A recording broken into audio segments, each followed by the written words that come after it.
ముఖ్యంగా ఇప్పుడు మన రాష్ట్రంలో ఏపీ రాష్ట్రంలో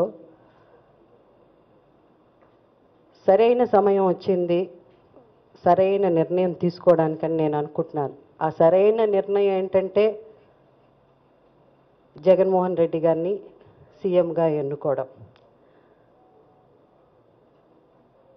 ఆయన రాజశేఖర రెడ్డి గారు వారు చనిపోయిన తర్వాత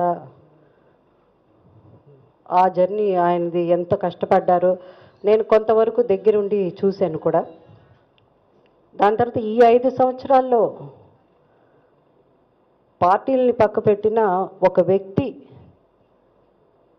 ప్రజల దగ్గర ఎన్ని సమస్యలున్నా ఆయన్ని ఎన్ని రకాలుగా ఇబ్బంది పెట్టారో మీ అందరికీ తెలుసు. ఎన్ని రకాల ఇబ్బందులున్నా ఎక్కడ తన విల్ పవర్ని వదులుకోకుండా ప్రజల మధ్య తిరిగి దాదాపు 3640 సమ్ కిలోమీటర్స్ 1 year ఏదో ఇది ఉంది. సో అట్లా అంత ప్రజల మధ్య తిరిగి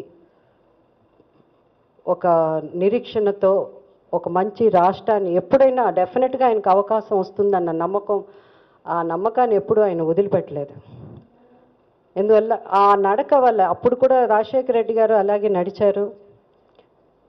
దాని తర్వాత నేను రాజశేఖర రెడ్డి గారిని కలవడం అప్పుడు ఒకసారి చెప్పారు, ఈ నడవడం ప్రజల్లో వెళ్ళడం వల్ల ప్రజల గురించి ఎన్ని తెలుసుకుంటున్నాం, మన ఆలోచనలు ఎన్నో మార్పు వస్తుందమ్మా అన్నారు. అదే జరిగింది. ఇప్పుడు మన జగన్మోహన్ రెడ్డి గారు ప్రజల మధ్య తిరిగి ప్రజల నాడి తెలుసుకున్నారు అని అనుకుంటున్నాను.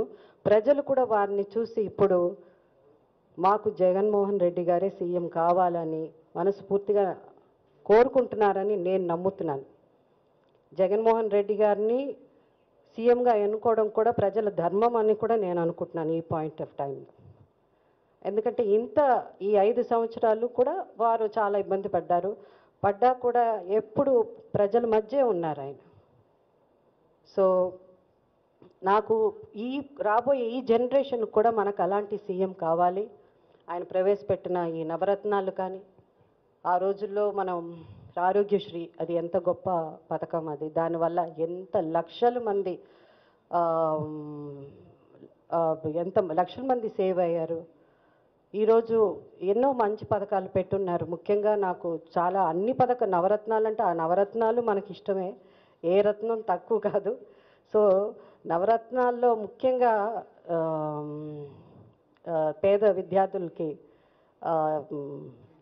ఫీజు రీఎంబర్స్మెంట్ కానీ అలా చాలా ఉన్నాయి, ఒకటి కాదు. తర్వాత మన ఫార్మర్స్ కోసమని కానీ, తర్వాత ఈ మహిళలకి ఇలా ఒకటి కాదు అన్నీ చెప్పుకుంటూ పోతే ఇవన్నీ కూడా చాలామంది చాలా చెప్తారు. If you like the video, please like us and subscribe Tollywood Nagar.